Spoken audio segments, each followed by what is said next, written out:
4 से 5 सीटों का ही अंतर आ रहा है।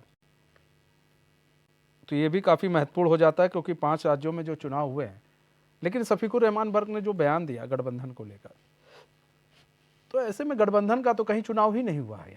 यहाँ पर सब इंडिविजुअली सबने चुनाव लड़ा है, चाहे सपा हो, चाहे आम आदमी पार्टी हो, चाहे कांग्रेस हो, कोई पार्टी क्यों ना हो, उन्होंने इंडिविजुअली चुनाव लड़ा है। तो ऐसे में गठबंधन का तो कोई सवाल वो अभी उठता नहीं है कि गठबंधन वहाँ पर जीत रहा है। लेकिन काफ़ी कुछ साफ होगा इससे, काफ़ी कुछ साफ इसलिए भी होगा क्योंकि 5 राज्यों के चुनाव लोकसभा चुनाव से पहले हो रहे हैं। तो कई तस्वीरें ये साफ हो जाएंगी कि आने वाले समय में जो बीजेपी है या कांग्रेस है, दोनों राष्ट्रीय पार्टी हैं, बड़ी पार्टी हैं, कहाँ पर फेल हो रही हैं, कहाँ पर पास हो रही हैं, कहाँ पर क्या कमी रह गई है, ये एक बड़ी जो है चुनौती हो जाए। क्योंकि देखिए, अगर हिमाचल की बात करें कर्नाटक की अच्छी खासी जीत जो है वो कांग्रेस ने दर्ज की, लोगों ने कांग्रेस पर भरोसा जताया। ऐसे में बीजेपी के लिए भी एक चिंता का विषय बना हुआ है कि कैसे इन सब चीज़ों से पार पाया जाए। और बीजेपी भी लोकसभा चुनाव में अपनी पूरी तैयारी जो है झोंक रही है। ऐसे में कई सांसदों को भी टिकट दिया गया, इस बार विधायकी चुनाव लड़ाया गया, कई बड़े बड़े जो मंत्री हैं वो चुनाव मैदान में उतरे, तो उनकी भी जो साख है वो भी दांव पर लगी हुई है। और इन सब का जो लेखा जोखा है वो 3 तारीख को खुल जाएगा।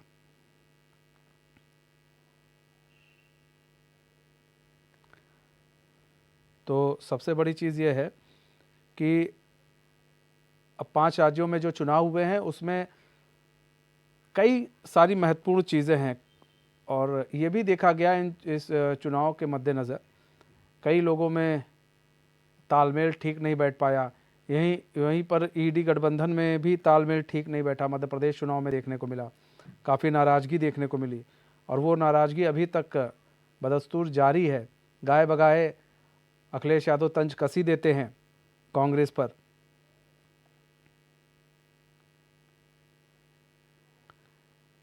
तो अब यहाँ पर देखा जाए तो कई जो एग्जिट पोल हैं, एग्जिट पोल अपने अपने आंकड़े दिखा रहे हैं, अपने अपनी तरह से बातों को जो है वो कह रहे हैं। सभी एग्जिट पोल का अपने अपने आंकड़े हैं।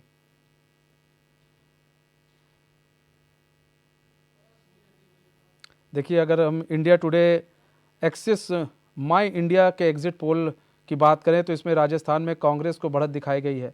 हालांकि अन्य एग्जिट पोल में बीजेपी को आगे रहने का अनुमान है। और TV9 पोल स्ट्रीट के एग्जिट पोल के अनुसार राजस्थान में भाजपा 100 से 110 सीटें हासिल करके सरकार बना सकती है। सत्तारूढ़ कांग्रेस को 90 से 100 सीटें मिल सकती हैं। इस सर्वे में कहा गया है कि राजस्थान में अन्य को 5 से 15 सीटें मिल सकती है। टाइम्स नाउ ETG के एग्जिट पोल की बात की जाए तो वहाँ राजस्थान में भाजपा 108 से 128 सीटें हासिल कर सकती है और पूर्ण बहुमत से सरकार बना सकती है, जबकि कांग्रेस 56 से 72 सीटों के साथ उसको संतोष करना पड़ सकता है। इंडिया टुडे एक्सिस माई इंडिया के एग्जिट पोल के अनुसार राजस्थान में सत्तारूढ़ कांग्रेस 42% मतों के साथ 86 में से 106 सीटें हासिल कर सकती है, तो बीजेपी 41% मतों के साथ 80 से 100 सीटें हासिल कर सकती है। अगर हम न्यूज़ 24 की बात करें, टुडेज चाणक्य की एग्जिट पोल के मुताबिक हम बात कर लें तो मध्य प्रदेश में भाजपा 45% मतों के साथ 151 सीटें मिल सकती हैं, तो भाजपा को 38% मतों के साथ 74 सीटों से संतोष करना पड़ सकता है।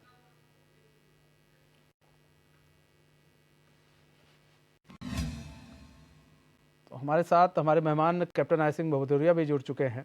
कैप्टन आई सिंह भदौरिया जी, स्वागत है चैन में आपका। कैप्टन आई सिंह भदौरिया जी, अगर हम बात करें 5 राज्यों के चुनाव की, तो 5 राज्यों के चुनाव में ये कहा जा रहा है कि जो गठबंधन है, गठबंधन का असर दिखेगा और आपका जो है इन 5 राज्यों से बीजेपी का सुपड़ा साफ हो जाएगा। देखिए, पहली बात तो बड़ी सी ये है कि गठबंधन तो यहाँ पे हमें नजर आया नहीं है और ना ही गठबंधन में कोई चुनाव लड़ा है। जिस तरह से इनकी बयानबाजी हुई थी वो जरूर सबने देखा है कि मध्य प्रदेश में सीट बंटवारा के लिए ये आवाज इको कर रही, थोड़ा इसको ठीक करा है। ठीक है, इको सही करवा दीजिएगा। ठीक है सर, आप बोलिए, इको सही हो रहा। तो मध्य प्रदेश में जिस तरह से बयानबाजी हुई थी कि समाजवादी और कांग्रेस में एक दूसरे को किस तरह से गालियां दे रहे थे, कोई किसी को चुरकट कह रहा था, कोई किसी को छोटी पार्टी कह रहा था, कोई कह रहा था ऐसे तो बने ही रहते हैं, तो इसमें तो गठबंधन हमें कहीं नजर आया नहीं। रही बात राजस्थान में, कोई गठबंधन है ही नहीं। तेलंगाना है, वहां भी कोई गठबंधन नहीं है, और ना ही मिजोरम में कोई गठबंधन है। तो इसलिए गठबंधन कहना ये बिल्कुल गलत होगा। तो गठबंधन तो यहाँ कहीं लड़ाई नहीं है। भारतीय जनता पार्टी की जो बात रही है, 18 साल की सरकार थी मध्य प्रदेश में, 18 साल में इनकम्बेंसी जरूर होती है, मगर फिर भी भारतीय जनता पार्टी की जो विकास कार्य थे उनको देखते हुए जनता ने शिवराज सिंह को और केंद्र की सरकार माननीय नरेंद्र मोदी जी को पूर्ण विश्वास उनके ऊपर फिर जताया है, चौथी बार। ये भी एक रिकॉर्ड बनेगा कि अभी तक जो है ना, भारत में 4 बार लगातार सरकार एक ही राज्य में मजबूती के साथ भारतीय जनता पार्टी बनाने जा रही है। तो ये जनता के साथ कुछ विकास कार्य किए हैं, उनके सुख दुख में अच्छे कार्य किए हैं, तभी तो जनता दोहरा रही है। नहीं तो वहां कांग्रेस ने, समाजवादी ने कोई कमी नहीं छोड़ी थी हाँ सरकार को घेरने के लिए, और तरह तरह के लोग वहां ने वादे लेके आए थे। ये कांग्रेस ने तो मध्य प्रदेश में ऐसे ऐसे वादे किए थे कि जो शायद कभी पहले करे ऐसे ना किए होंगे, ना करते हैं कभी। मगर जनता इस बात को समझती है कि मध्य प्रदेश में ये वादे जरूर कर रहे थे, मगर जनता इनके पिछले वादे राजस्थान में देख चुकी है कि राजस्थान में इन्होंने पिछले जो किए थे वो पूरे नहीं किए। तो इसलिए जनता ने वहां विश्वास नहीं किया, और शिवराज के ऊपर, माननीय प्रधानमंत्री नरेंद्र मोदी के ऊपर पुनः विश्वास जताया है, और वहां भारी बहुमत से सरकार मध्य प्रदेश में फिर बनने जा रही है। अब मैं आपको थोड़ा ले चलूंगा छत्तीसगढ़ की तरफ। छत्तीसगढ़ में पिछले लगातार 3 कार्यकाल भारतीय जनता पार्टी की सरकार रही, और बहुत अच्छी सरकार वहां चली थी। डॉक्टर रमन सिंह ने बहुत अच्छा अपना मुख्यमंत्री कार्यकाल निभाया था, मगर पिछले चुनाव में वहां कुछ कारण बस सरकार की, मैं कहता हूं कुछ कमियां भी रह सकती है, या 15 साल की इनकम्बेंसी भी रह सकती है, तो सरकार वहां बनाने का मौका नहीं मिला। मगर इस बार वहां बिल्कुल कांटे की टक्कर है। तो मैं मनीष जी इसलिए बता रहा हूँ सब कुछ कि मैं खुद गया हूँ हर जगह, मध्य प्रदेश, छत्तीसगढ़, राजस्थान, तेलंगाना में खुद रह के आया हूँ। मैं किसी की सुनी हुई बात नहीं बता रहा हूँ। तो वहां पर बिल्कुल कांटे की टक्कर है। मैं ये नहीं कह रहा हूँ कि हम सरकार बना रहे हैं या हम जो है ना बहुत बड़ा कुछ, मगर वहां हम सरकार बनाने की पूर्ण उम्मीद रखते हैं। जनता ने जो जिस तरह से हमारे ऊपर वहां अपना दिल खोल के दिखाया है कि इनकी सरकार 15 साल पहले कितनी अच्छी चली है, तो उस हिसाब से देखते हुए हम छत्तीसगढ़ में सरकार बना रहे। अब आएंगे आप राजस्थान पर लेके। राजस्थान में 5 साल का कार्यकाल कांग्रेस का देखा है जनता ने, और उससे इतने परेशान हो चुके थे, इतने ऊब चुके थे, उससे तंग आके जनता ने एक तरफा बहुमत भारतीय जनता पार्टी को देने की पूर्ण मंशा बना ली है, जो हम वहां सरकार बना रहे हैं राजस्थान में। जी अच्छा, ऐसे में देखिए, अगर हम बात करें तो अगर हम एग्जिट पोल्स की बात करें, सभी ने सर्वे कराए हैं, सभी ने अपने अपने तरह से, सभी चैनल्स ने सर्वे कराए हैं। कई लोगों के चैनल्स के सर्वे भी सामने हमारे पास हैं। कई लोग कह रहे हैं कि मध्य प्रदेश में आपकी सरकार बनेगी, कई कह रहे हैं कि नहीं बनेगी। वही बात अगर हम राजस्थान की कर लें तो राजस्थान में कई लोग कह रहे हैं बनेगी, राजस्थान में आपका पलड़ा भारी है। और बात कर लें छत्तीसगढ़ में आपने भी ये बात कही, छत्तीसगढ़ में मामला गड़बड़ा रहा है, और छत्तीसगढ़ में जो मामला गड़बड़ा रहा है, अगर हम क्या नाम है अगर हम बता दें, न्यूज़ 18 मेट्रिराइज की बात करें तो 46 कांग्रेस दिखा रही है, 41 बीजेपी दिखा रही है। एबीपी सी वोटर्स की बात कर लें तो 41-43 के बीच में कांग्रेस को दिखा रही है, 36-48 के बीच में बीजेपी को दिखा रही है। इंडिया टीवी CNX की बात कर लें तो 46-56 वो कांग्रेस को दिखा रही है, 30-40 बीजेपी को दिखा रही है। न्यूज़ 24 टुडे चाणक्य की बात कर लें 57+8 दिखा रही है आपको, वहीं बीजेपी को 33+8 दिखा रही है।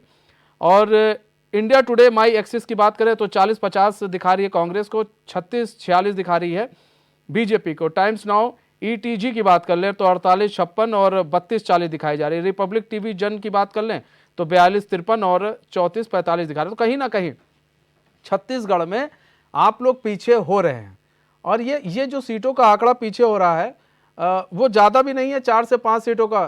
ठीक है, हम आएंगे कैप्टन आई सिंह भदौरिया जी, आपके पास आएंगे दोबारा, क्योंकि वक्त हो चला एक छोटे से ब्रेक का।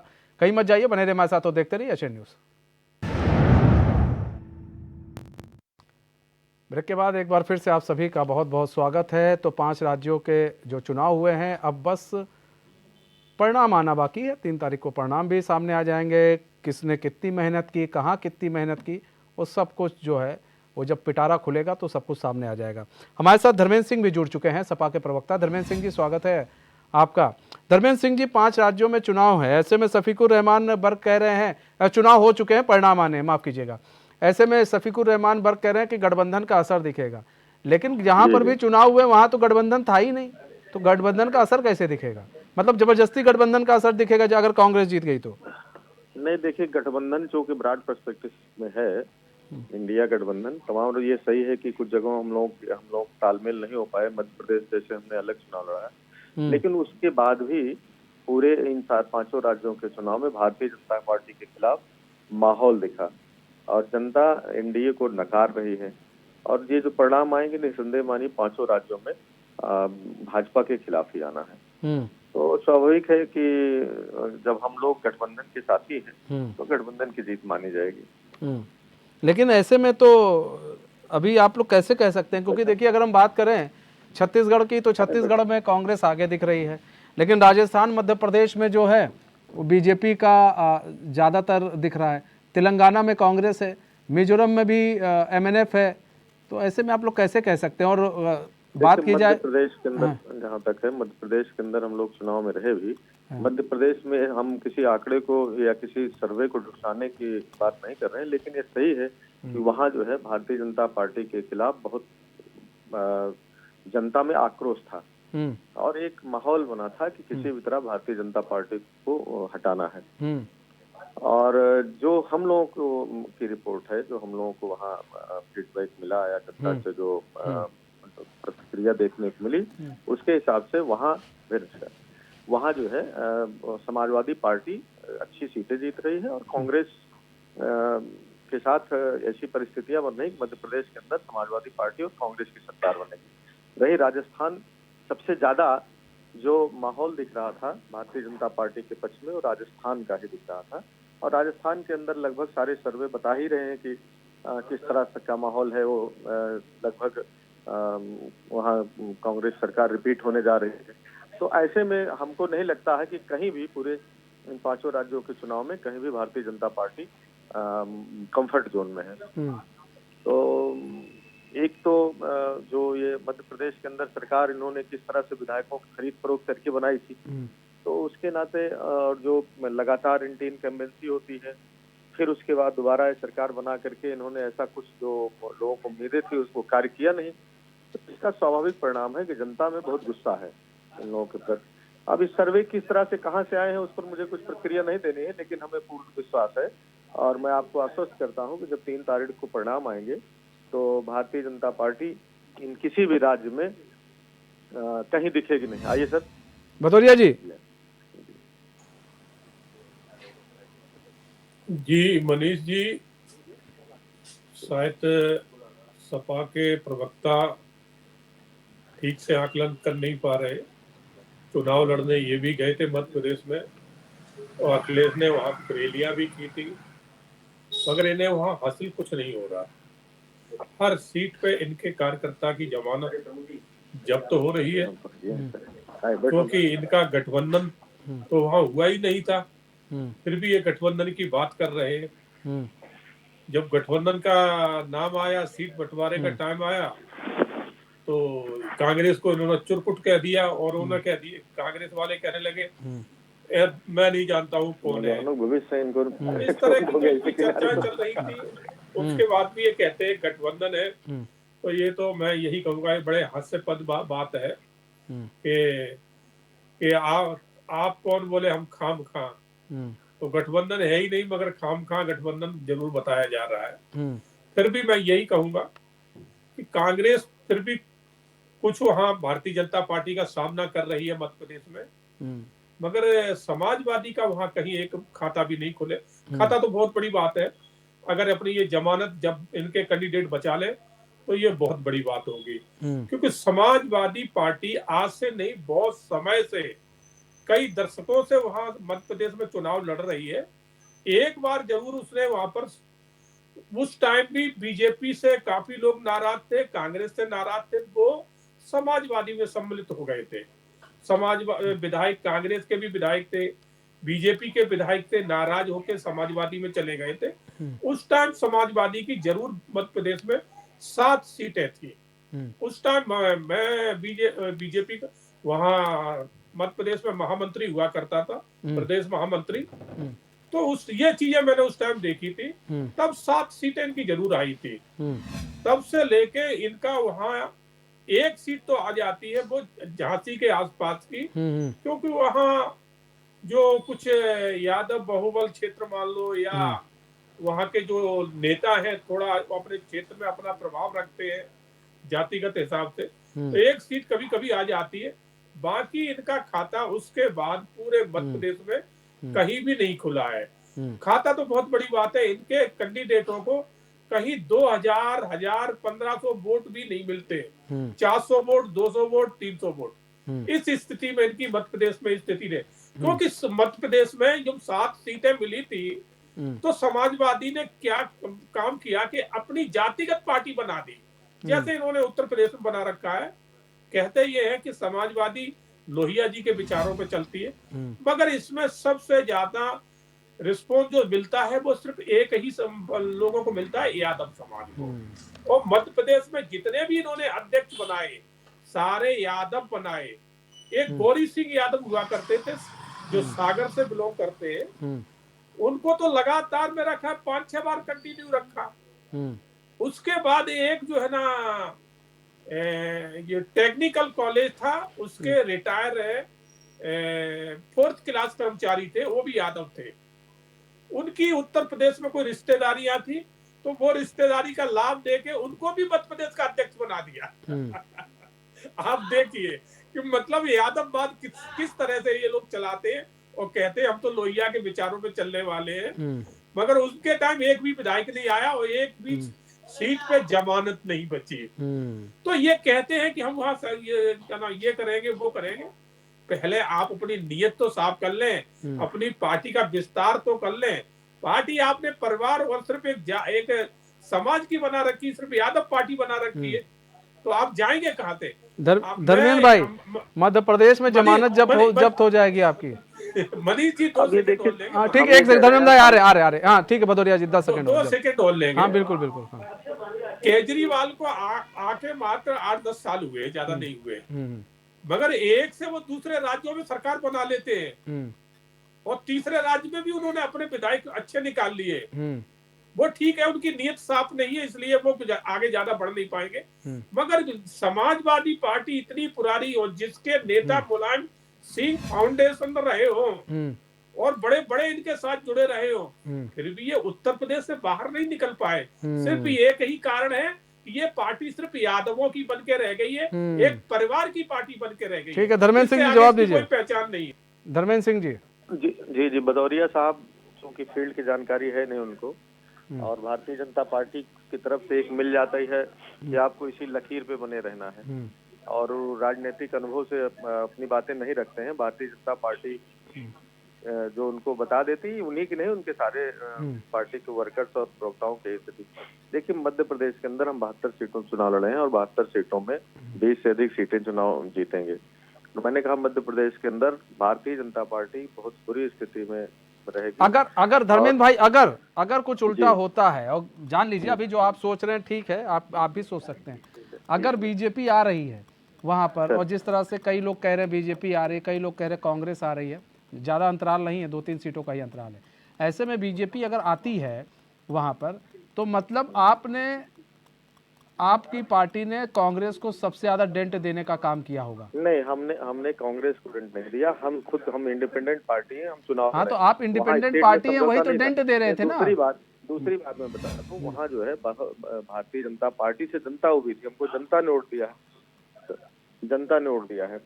और दूसरी बात मैं बता दूं कि जो जनता की जनाकांक्षा थी कि किसी भी तरह से भारतीय जनता पार्टी को कुछ ऐसे मुद्दे थे जिन पर कांग्रेस भी स्टैंड नहीं कर रही थी, और उसको हम लोगों ने जनता के बीच बताया कि हम लोग अगर मिल करके सरकार में समर्थन देंगे, कांग्रेस को बनाएंगे, तो हमारी अपनी वो शर्तें हैं जो पिछड़ों के, दलितों के, अल्पसंख्यकों के, किसानों की, उसको उस सरकार से दबाव बनवा करके जो विकास की धारा मध्य प्रदेश के तमाम रूरल क्षेत्रों में जहां अभी तक पहुंची ही नहीं है, अछूते रह गए हैं, उन सब तक पहुंचाने की शर्त पर हम लोग समर्थन देंगे।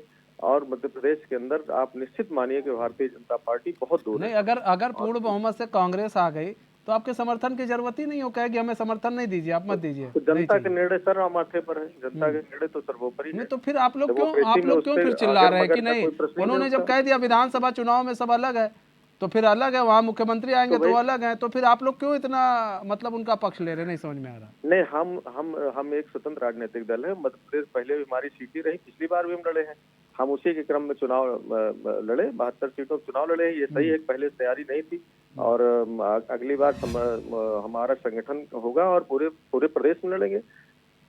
हमको भी राष्ट्रीय दल का दर्जा प्राप्त करना है, राष्ट्रीय दल हम बाहर नहीं लड़ेंगे। लेकिन कैसे करेंगे आप लोग वहाँ चुनाव लड़ेंगे। क्यों, कैसे करेंगे आप लोग? भाई अभी चुनाव के रिजल्ट आने दीजिए, हमारी कितनी सीटें रहती, जनता कितना प्यार मोहब्बत मिला हुआ, उसके बाद आगे हम तय करेंगे इसमें क्या करना। जो जनता की इच्छा होगी, जनाकांक्षाओं का सम्मान करते हुए, जो हमारे मतदाताओं का रुझान होगा, उस हिसाब से हम आगे निर्णय लेंगे। लेकिन आपके साथ तो आपके जो सबसे अच्छे दोस्त आरएलडी है, वो भी अभी साथ में नहीं खड़ी है कहीं पर स्टैंड। नहीं, आरएलडी हमारे साथ गठबंधन में है, उसमें किसी तरह के कोई कंफ्यूजन नहीं है, और जो भी चुनाव होगा प्रदेश का, उसमें आरएलडी हमारे साथ है। आगे भी चुनाव में इंडिया गठबंधन के साथ नहीं तो अगर ये तो देखिए भारतीय जनता पार्टी का प्रोपोगंडा है। तेलंगाना में तो वैसे भी बीजेपी का ज्यादा अस्तित्व नहीं था पहले से ही।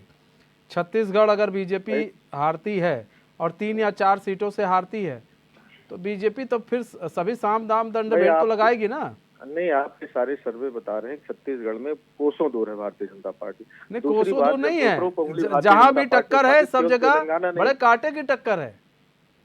देश के दर्जन भर प्रदेश ऐसे हैं जहां भारतीय जनता पार्टी की गोल अंडे के रूप में ही है, जहां उसका खाता नहीं खुलता है, लेकिन उंगली उठाते समय भूल जाते हैं कि ये तमाम दर्जनों राज्य ऐसे हैं जहां उनके खाता नहीं खुलता, और खाते के अलावा उनके प्रत्याशियों की जमानतें जब्त रहती है, वो लेकिन उंगली उठाने में ऐसे लोग भी उंगली उठाते हैं। तो ये ठीक है, हम क्षेत्रीय दल हैं, वो राष्ट्रीय दल हैं, लेकिन हमारा एक्सपेंशन करने का और हमें आगे बढ़ने का हमें अधिकार है। हमारी जहाँ इच्छा होगी हम राज्यों में लड़ेंगे, और हमारे जहाँ पे जनता की डिमांड होगी कि हमको लड़ना चाहिए, वहाँ लड़ करके सरकार में भागीदारी करना चाहिए। सरकार लेकिन भदौरिया जी तो कह रहे हैं आप लोग यादों से पहले बाहर तो निकलिए तब तो लड़ेंगे। नहीं, भदौरिया जी क्या बताएं, उनकी पार्टी 2 सीट पा करके कोने में बैठती थी, आज वो लोगों को ज्ञान दे रहे हैं। तो उनको हमेशा अतीत को याद रखना चाहिए कुछ भी बोलते हैं। तो मेरा यही निवेदन, अच्छा भदौरिया जी को बोलने का अधिकार ही नहीं भारतीय जनता पार्टी में। तो देखिए अभी पिछड़े दलितों में वो जाति जनगणना पे क्या है, उनके कुछ नेता कहते हैं जाति जनगणना पक्ष में है, कुछ जो है उत्तर प्रदेश विधानसभा के अंदर कल उन्होंने कहा कि हम बिल्कुल नहीं पक्ष में, उनके नेता गृह मंत्री, उनके डिप्टी सीएम कहते हैं हम जाति जनगणना के पक्ष में। तो ये कंफ्यूज पार्टी है, इनकी बातों को बहुत गंभीरता से लेने की जरूरत नहीं है, जन सरोकार से बहुत दूर लोग हैं। हाँ, ये सही है कि ध्रुवीकरण करा करके सत्ता में आते रहे, लेकिन जनता ने इनकी असलियत जान लिया है, और हमें लगता है कि अब 2024 में इनको करारा जवाब जनता देगी। भदौरिया जी, अगर छत्तीसगढ़ या फिर मध्य प्रदेश में अगर आप लोग 3 से 4 सीटें कम पाते हैं तो फिर कांग्रेस भूल जाए कि वहाँ पर कुछ दिन तक वहाँ पर शासन कर सकती है, फिर कुछ ना कुछ खेला हो जाएगा वहाँ पे, फिर लोग होटल में विधायकों को लेकर पहुंचेंगे इधर उधर। देखिए मनीष जी, पहले तो मैं आपको एक बड़ा क्लियर बता दूं कि मध्य प्रदेश में मैं चुनाव में रहा हूं और 1 हफ्ता मैंने वहां लगाया था, उसके बाद मैं तेलंगाना चला गया था। मध्य प्रदेश में हम पूर्ण बहुमत से सरकार बना रहे हैं, कोई इसमें हमें संशय वाली बात नहीं है, और एग्जिट पोल भी बता रहे हैं इसी बात को, तो वहाँ हमें कोई जरूरत ही नहीं। आपने तेलंगाना इसकी कही, छत्तीसगढ़ की, छत्तीसगढ़ में हम बिल्कुल इस बात को जो है ना बिल्कुल नकारेंगे नहीं कि वहां हमारी टक्कर नहीं, बिल्कुल टक्कर है, कांग्रेस के साथ हमारी टक्कर है। और बिल्कुल हम दोनों एक एक दो सीट के आगे पीछे चल रहे हैं, ज्यादा अंतर नहीं चलेगा। तो अगर एक आध सीट, पहले तो मैं अभी कह रहा हूं कि मैं वहां सरकार बना रहा हूं, बाई चांस, मैं सिर्फ हवाई बातें करने में विश्वास नहीं रखता हूं जैसे अन्य लोग करते हैं। उनका होता वहां शून्य है और गुणगान करते हैं, हम तो 100 में पहुंच चुके। हम वो उन चीजों में विश्वास नहीं रखते, सत्यता में ज्यादा मानता हूं, क्योंकि मैं एक डिफेंस पर्सन हूं। अगर 1-8% वहां एक आध सीट हमारी कम रहती है तो बिल्कुल वहां कोई निर्दलीय होंगे, हम उनको अपने साथ लेके सरकार बनाएंगे, छत्तीसगढ़ में भी बनाएंगे। और राजस्थान में तो हमें पूर्ण बहुमत मिल रहा है, जिस तरह से जनता वहां रुझान दिखा रही है एग्जिट पोल, और जनता का भी जो रुझान मिला है, क्योंकि लास्ट में जो 5-6 दिन चुनाव के रह गए थे तो मैं जयपुर भी पहुंचा था। हाड़ौती जो संभाग है, कोटा, झालावाड़, बूंदी का, वहां भी मैं 2 दिन रुका था। जैसलमेर भी गया था मैं।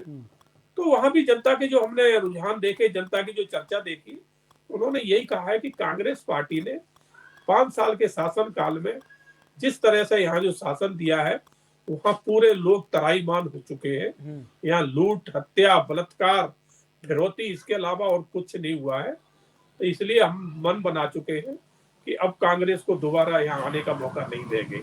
तो भारतीय जनता पार्टी वहां भी सरकार बना रही है।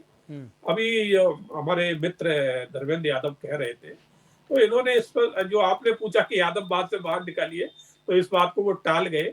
तो आज ये सत्यता है कि जिस पार्टी के नेता मुलायम सिंह रहे हो, मुलायम सिंह एक राजनीति के बड़े खिलाड़ी रहे, मैं भी उनका बड़ा सम्मान करता हूं, और बाकी वो सम्मानित थे, इसमें कोई दो राय नहीं है। राजनीति के बहुत अच्छे घुटे मुझे नेता थे, मगर सिर्फ यादववाद और परिवारवाद, इससे ये बाहर नहीं निकल पाए, इसलिए आज तक ये राष्ट्रीय पार्टी नहीं बन पाए। अगर ये 2 चीजों से बाहर निकल जाते, जैसे केजरीवाल ने जो है ना, कहीं परिवारवाद और वो नहीं रखा, तो वो उसने 8-10 साल में अपनी राष्ट्रीय पार्टी बना ली और बड़े उसमें बना ली। मगर ये इतना सब कुछ होते हुए इनके साथ तो बड़े बड़े लोग जुड़े थे। आप देखिए, सहारा श्री पूरा इनको समर्थन था उनका, हर तरह से पैसे थे। और सबसे बड़ी अमर सिंह, जो एक बड़े घाघ थे, पैसा इकट्ठा करना कहां से कहां, वो पूरा सपोर्ट करते थे। फिर भी ये राष्ट्रीय पार्टी नहीं बन पाए, तो वो मुख्य कारण एक ही रहा, यादव से बाहर नहीं निकले, परिवार से बाहर नहीं निकले। और अब इनके कोई चांस नहीं है कि ये राष्ट्रीय पार्टी। बातें हैं कि भाई ये बताया जा रहा है कि मध्य प्रदेश में कई एग्जिट पोल बता रहे हैं कि बीजेपी आ रही है, कई बता रहे हैं कांग्रेस आ रही है, कई राजस्थान में बता रहे हैं कि बीजेपी आ रही है, कई बता रहे हैं कांग्रेस आ रही है, लेकिन छत्तीसगढ़ में मामला फंसा हुआ है। छत्तीसगढ़ में सभी एग्जिट पोल कांग्रेस के साथ है। वहीं तेलंगाना की बात कर लें, तेलंगाना मिजोरम की बात कर लें, तो तेलंगाना में भी कांग्रेस है, लेकिन मिजोरम में एमएनएफ को बहुमत मिलती दिख रही है। एमएनएफ जो कि एनडीए गठबंधन का हिस्सा है। ऐसे में धर्मेंद्र जी, अगर छत्तीसगढ़ में जान लीजिए आज आ रही है, आपका कांग्रेस आती है, और तेलंगाना में आपका कांग्रेस आती है, वहाँ पर भी आपके गठबंधन ही है, तो यहाँ पर सवाल ये है कि बीजेपी 3 जगह और आप 2 जगह, फिर कैसे जस्टिफाई करें? अगर मान लीजिए, ये एक मैं अपना अनुमान लगा रहा हूँ कि मध्य प्रदेश, राजस्थान और एमएनएफ जो कि इनकी सहयोगी है, जिसने ये कहा था विधानसभा चुनाव में हम साथ में नहीं है, लेकिन वैसे वो इनकी सहयोगी है एमएनएफ, वो आ जाती है मिजोरम में एक बार फिर से, तो किस तरह से देख रहे हैं सर?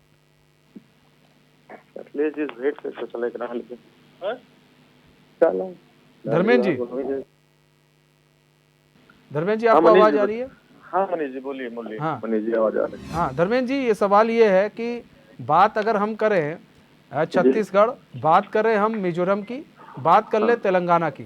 तेलंगाना में अगर कांग्रेस आ रही है तो वो भी अपने सहयोगी पार्टी के साथ आएगी, और अगर मिजोरम की बात करें तो एमएनएफ को बहुमत मिलता दिख रहा है, जो कि एनडीए की सहयोगी है। ऐसे में अगर हम 3 राज्यों की बात और करें, जैसे राजस्थान, मध्य प्रदेश, यहाँ अगर बीजेपी आ जाती है, तो अब क्या समझा जाए कि जो कांग्रेस है, कांग्रेस की तैयारी उतनी नहीं रही, या फिर जो गठबंधन था वो गठबंधन ने इतना साथ नहीं दिया? जो इस तरह ये जो तस्वीर अभी सामने आ रही है वो हम आपको बता रहे हैं। देखिए, जहां तक अब कौन सी तस्वीर आ रही, मैं हालांकि एग्जिट पोल एग्जिट पोल ही है, एग्जैक्ट पोल तो है नहीं।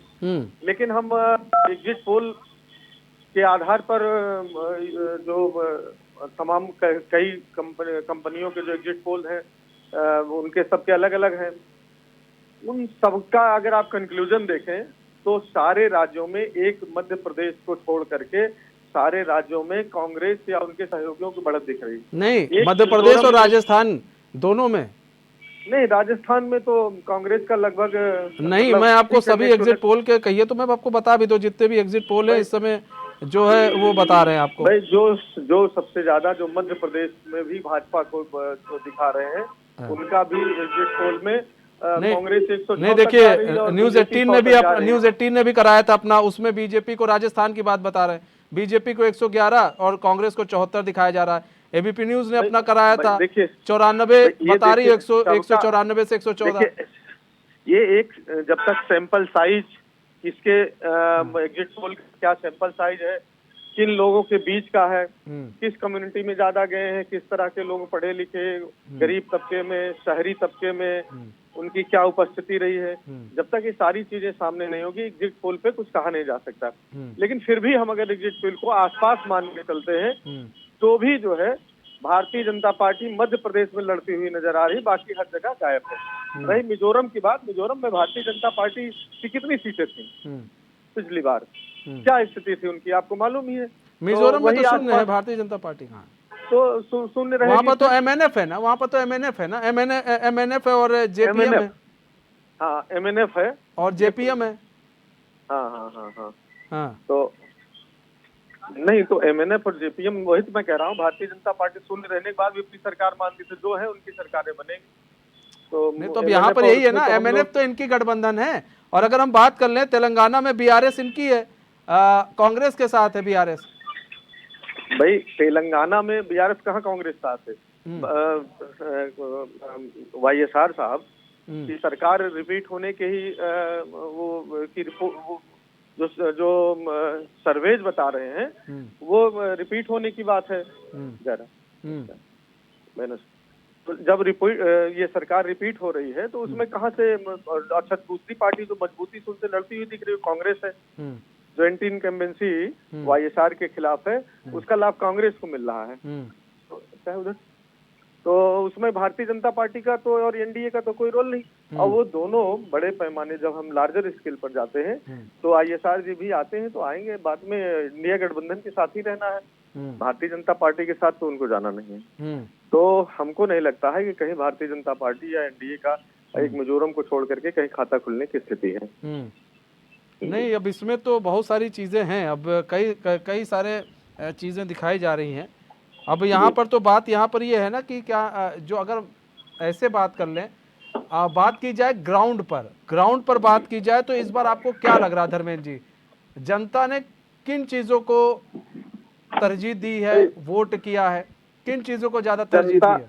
जनता महंगाई, बेरोजगारी, भ्रष्टाचार और साथ साथ जो न्याय व्यवस्था, कुशासन, और जो सबसे महत्वपूर्ण रहा है कि जो अब तक जो Trump card Bharatiya Janata party का था वो ये था कि धार्मिक आधार पर ध्रुवीकरण कराना।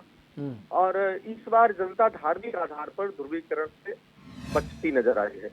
उसने अपने आप को दूर रखा और उसको ये एहसास हुआ है, ऑलमोस्ट उत्तर भारत की हिंदी भाषी क्षेत्रों की बात मैं नहीं कर रहा हूँ, तो पूरे देश की जनता की बात कर रहा हूँ कि उनको लगता है कि भारतीय जनता पार्टी धार्मिक बयानबाजी, धार्मिक नारों और प्रतीकों को इस्तेमाल करके सिर्फ सत्ता पाना चाहती है, उसके बाद उन प्रतीकों का या राष्ट्रवाद का उसके लिए कोई मोल नहीं है। वो उसको एक सेंसिटिविटी के रूप में क्रिएट करना चाहती है, लोगों के बीच में जज्बात क्रिएट करके मत में उसको परिवर्तन करना चाहती है।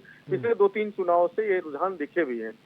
लेकिन अब जो जनता को समझ में आ रहा है कि वो इन सारे मुद्दों को सिर्फ क्रिएट करके वोट लेना उनका मकसद है, उनको इनसे असलियत में कोई इसका सरोकार नहीं है।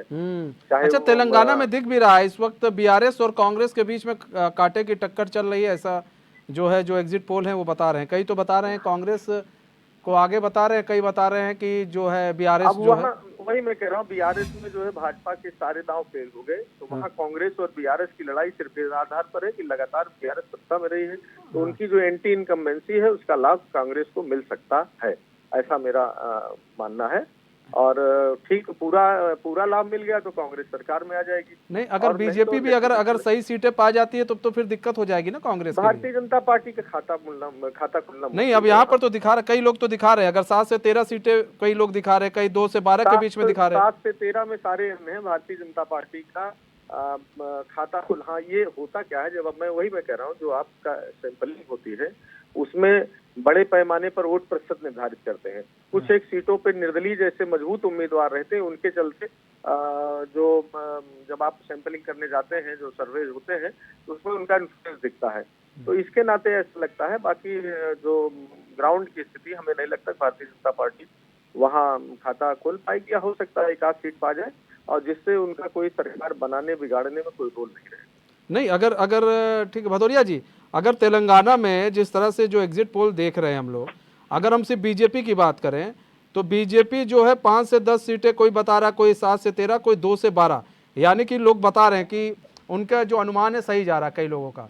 मतलब ऐसे में बीजेपी एक बड़ा खेल कर सकती है तेलंगाना के अंदर, क्योंकि बीआरएस और कांग्रेस के बीच में काफ़ी टक्कर की लड़ाई है, और बीजेपी अगर आ जाती है तो फिर क्या समझा जाए, वो बीआरएस को सीधा समर्थन कर देगी। देखो मनीष जी, तेलंगाना में पहले भी हमारी 2 सीटें रही है। हाँ। तो एक सीट तो हमारी टी राजा वाली तो हरदम रही है। हाँ। तो ये नहीं कह सकते कि हमारा वहां कभी खाता नहीं खुला है। हाँ। ये कहना गलत होगा। हाँ। हाँ ठीक है, हम कभी सरकार नहीं वहां बना पाए। हाँ। मगर इस बार जिस तरह से हमने चुनाव लड़ा है, वहां जो कैंपेन किए, और लास्ट जो हमारी रैली थी, जो परसों के दिन आपने देखा, चुनाव से एक दिन पहले माननीय प्रधानमंत्री नरेंद्र मोदी जी की, जिनको बड़ा भारी जन समूह देखने आया, अपनी मकानों के ऊपर से जिस तरह से फूल बरसा रही थी पब्लिक, उससे बिल्कुल जाहिर होता है कि वहां अब की बार हम बहुत कुछ उभर के आ रहे हैं। और सरकार भी हमारी बन जाए तो आप इसको आश्चर्य न माने। हम ये नहीं कह रहे कि हम बना ही रहे, मगर बन जाए तो आप इसको बड़ी बात मत मान लेना, क्योंकि जनता वहां बदलाव चाह रही है। बीजेपी के जो केंद्र के कार्य हैं, अन्य प्रांतों में बीजेपी की जो सरकारें चल रही है, जो काम कर रही है, उनको देख के तेलंगाना का, आंध्र प्रदेश का, इनका सबका जो है ना रुझान है कि बीजेपी को यहाँ लाइए, तभी एक यहाँ एक बदलाव आ सकता है। तो क्षेत्रीय सरकारें तो आप जानते हो किस तरह से कार्य करती है, जाति विशेष की बनी हुई सरकारें हैं, जाति को देख के काम करने वाली सरकारें हैं। और जो केंद्र का जो भी बेनिफिट होते हैं, केंद्र की जो योजना होती है, वो कभी तक क्षेत्र की जनता तक नहीं पहुंचने देती है। अगर केंद्र से कुछ पैसा जाता भी है वहां के विकास के लिए, तो ये पार्टियां कहने करके और उसको हड़प कर जाती है, मगर आम जनता तक नहीं पहुंचने देती। तो इसलिए क्षेत्र की वहां की जनता चाह रही है कि अब की बार बीजेपी यहाँ सरकार बनाए, जिससे डबल इंजन की सरकार वहां काम करे और उन्हें डबल बेनिफिट मिले। तो बदलाव बिल्कुल वहां भी होना संभव है। अच्छा, ऐसे में सर, लेकिन वहां पर बदलाव होना संभव है तो हो सकता है कि लोग बदलाव के चलते कांग्रेस को ले आए, बदलाव के चलते। नहीं, कांग्रेस को तो खैर वहां नहीं लाएंगे। हाँ। क्योंकि कांग्रेस को पहले लोग वहां देख चुके हैं। हाँ। तो कांग्रेस का तो वहां कोई मौका मुझे नहीं लग रहा है कि मौका मिलेगा। मगर बीजेपी के लिए जिस तरह से लोगों का रुझान आया है, जो लास्ट के दिन की जो रैली है, शायद आपने भी देखी होगी, क्योंकि आप मीडिया है तो मीडिया तो इन चीजों पे विशेष जो है ना पैनी निगाह बना के रखती है, कि लास्ट की रैली मोदी जी की आप देखिए कि छतें टूटी जा रही थी, पब्लिक इतनी छतों पे से ऊपर से, और हर छत से फूल उनके ऊपर फेंके जा रहे थे। तो ये क्या जाहिर करता है, एक नेता की इतनी बड़ी पॉपुलरिटी किसी क्षेत्र में है, तो क्या जनता उसको वोट नहीं देगी, उसको वोट में तब्दील नहीं करेगी? बिल्कुल करेगी। तो जनता आज जो है ना चाह रही है कि भारतीय जनता पार्टी यहाँ आए, सरकार बनाए, और हमें डबल जो है ना फायदा मिले, केंद्र का भी मिले और राज्य का भी मिले। क्योंकि जहां राज्य की क्षेत्रीय पार्टी सरकारें बना लेती है, वहां केंद्र का लाभ पूरा उनके लोगों को वहां को मिल नहीं पाता है, क्योंकि वो सोचते रहते हैं कि केंद्र की अगर यहाँ योजना चलेगी तो कहीं ना कहीं हमारा नाम जो है ना यहाँ डूबता नजर आएगा। इसलिए वो केंद्र की योजना अपने क्षेत्र में चलाना नहीं पसंद करते। पैसा जरूर लेंगे मगर उसको हड़प जाएंगे, खा जाएंगे, घोटाला कर जाएंगे। अच्छा, एक चीज तो जो ये समस्या क्षेत्र भदौरिया जी, एक चीज तो समस्या आ रही है, साउथ में बीजेपी उतनी मजबूत नहीं हो पा रही है, साउथ बेल्ट को बीजेपी उतने मजबूती से कैप्चर नहीं कर पा रही है। ये जो समस्या आ रही है, इन समस्या को दूर कैसे किया जाए? अब यहाँ पर जो एक तमगा जो बीजेपी का है वो सनातनी तमगा है, ये सभी जानते हैं। ऐसे में साउथ में कई ऐसे राज्य हैं जहाँ पर मुस्लिमों की आबादी सबसे ज़्यादा है और अच्छी खासी मुस्लिम आबादी है, तो इसलिए भी आप लोगों को वहाँ पर मात मिल जा रही है, ऐसा भी देखने को मिल रहा है। तो ऐसे में साउथ बेल्ट को कैसे आप लोग मजबूत करें? क्योंकि अब यहाँ से ये काम नहीं चलेगा ना कि हाँ चलो जी यहाँ पर 2 सीट थी, अब मुझे यहाँ पर 4 मिल गई है तो 2+ हो गए। काम तो अब कुछ ऐसा करना है कि वहाँ के लोग भी बीजेपी पर भरोसा करें। देखिए मनीष जी, ये आप कह रहे हैं, बिल्कुल सही कह रहे हैं कि साउथ में हम उतने कामयाब नहीं हो पाए, मगर अब जिस तरह से लोगों को वहां बदलाव आ रहा है तो उससे लग रहा है कि साउथ में अब समय दूर नहीं रहेगा, हम धीरे धीरे वहां भी सरकार बनाएंगे और हर प्रांत में बनाएंगे। आपने देखा होगा पहले बंगाल में भी हमारी कोई सीटें नहीं हुआ करती थी, 1-2 सीटें आ जाती तो हम बड़े खुश हो लेते थे, मगर वहीं पर हमने 18 लोकसभा की सीटें निकाली और पिछले बंगाल के चुनाव में हम सरकार बनाते बनाते रह गए, फिर भी हम 77 सीटें ले आए। तो आप ये भी करिश्मा हमने बंगाल में करके दिखाया है। और आसाम में देखो हम जो सरकार बना ही रहे बराबर, जहां कांग्रेस का गढ़ हुआ करता था। तो ये कहना बिल्कुल गलत होगा कि हम वहां कामयाब नहीं होंगे, हम साउथ में कामयाब होंगे और हर क्षेत्र में वहां हमारी सरकार होगी। थोड़ा सा समय जरूर चाहिए लोगों को समझने को, क्योंकि वहां क्षेत्रीय भाषा है, क्षेत्रीय भाषा के नेता है वहां पर, तो थोड़ा फर्क लगता है। हिंदी भाषी अगर वहां जाता है तो उसके साथ घुलना मिलना चर्चा करना तो टाइम तो लगता है, क्योंकि उनकी भाषा वो जल्दी समझते हैं, उनको कन्वेंस जल्दी कर लेते हैं। और हिंदी भाषी जाते हैं तो थोड़ा कन्वेंस करने में थोड़ा समय लगता है। मगर ये निश्चित मानिए कि हमारा गढ़ बनेगा एक दिन पूरा साउथ। क्योंकि देखिए अब जो कांग्रेस है, कांग्रेस ने साउथ को बड़ी मजबूती से पकड़ा हुआ है और साउथ के सहारे वो काफ़ी मजबूत भी रह रही है। अभी देखिए वो उसके अधिकतर जो सरकार है साउथ में है, अच्छी खासी चल रही है। कहाँ पर है, कहाँ है साउथ में सरकार बताइए? कांग्रेस की कहीं भी सरकार नहीं है साउथ में। अभी कर्नाटक जरूर इन्होंने हासिल कर लिया है वहां पर, बाकी तेलंगाना में उनकी नहीं है, आंध्रा में उनकी नहीं है, तमिलनाडु में उनकी नहीं है, केरल में उनकी नहीं है। कहाँ है?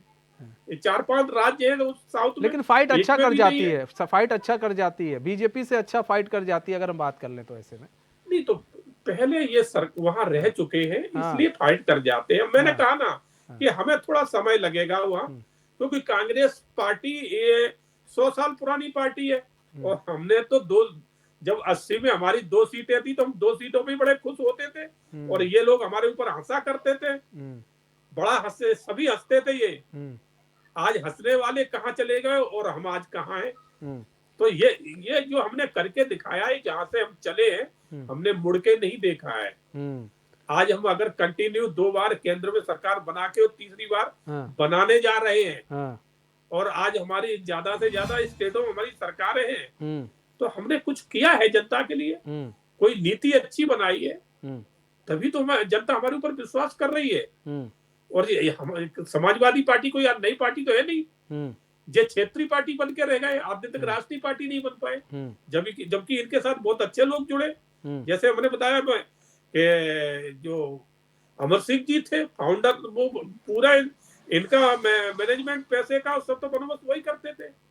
सहारा श्री जिसके नाम से पूरा हिंदुस्तान कभी चला करता था, हर चीज में सहारा इंडिया, सहारा एयरलाइंस, तो ऐसे लोग जब इनके साथ थे तब ये राष्ट्रीय पार्टी नहीं बन पाए। तो अब संभव नहीं है, क्योंकि मैंने जो कहा इनके अंदर से 2 चीजें नहीं निकली। एक तो ये कहते हैं कि समाजवादी पार्टी, समाजवाद इनके अंदर कहीं से कहीं है ही नहीं। लोहिया जी की बात करते हैं, लोहिया के आदर्श तो इन्होंने पता नहीं कौन से कुएं में डाल दिए हैं। इनके अंदर 2 ही चीजें रह गई है, एक परिवारवाद, एक यादववाद, इससे तीसरी और कोई बात नहीं। इसलिए अब जनता जान चुकी है कि ये यादववाद से और परिवारवाद से बाहर कभी निकल ही नहीं सकते। ठीक है धर्मेंद्र जी, जल्दी से सर 10 सेकंड। धर्मेंद्र सिंह जी। नहीं, जी जी जी जी जी। मनीष जी, देखिए भारतीय जनता पार्टी, इन्होंने खुद ही बताया साउथ में कहीं है नहीं। अब जो देखिए महत्वपूर्ण चुनाव इन 5 राज्यों के बाद लोकसभा का होने वाला, और इन 5 राज्यों के रिजल्ट का निस्संदेह आने वाले चुनाव पर फर्क पड़ेगा। जिस तरह से पूरे साउथ में भारतीय जनता पार्टी बाहर है और हिंदी भाषी बड़े राज्य बिहार है, महाराष्ट्र है, और जो बंगाल में इनको सीटें मिली थी लगभग बंगाल से भी इनका सफाया होने जा रहा है, और विशेष रूप से मध्य प्रदेश, राजस्थान जैसे राज्यों में इनकी या छत्तीसगढ़ जैसे राज्यों में इनकी सारी सीटें लगभग भारतीय जनता पार्टी ही जीती थी, एक आध छोड़ करके लोकसभा के। इन सब में इसका बड़े व्यापक पैमाने पर रिड्यूस हो रही है, कम हो रही है इनकी सीटें। और उत्तर प्रदेश के अंदर भी इन्होंने अपना सर्वोत्तम पिछली बार दिया था, और उत्तर प्रदेश के अंदर जो हमारा गठबंधन है वो बड़ी संख्या में हम लोग सीटें जीतेंगे। तो ऐसे में सत्ता तो दूर, मोदी जी को हमको लगता है पूर्ण बहुमत की बात तो दीवार स्वप्न है, बहुत दूर रहे हैं, बहुत दूर रहेंगे। और इस बार 2024 में लगभग विदाई तय है, ऐसा जनता ने मत बना दिया। ठीक है, आप दोनों ही मेहमानों का बहुत बहुत धन्यवाद हमारे साथ जुड़ने के लिए और अपना बहुमूल्य समय हमें देने के लिए। तो हमारे इस खास पेशकश से बस इतना ही।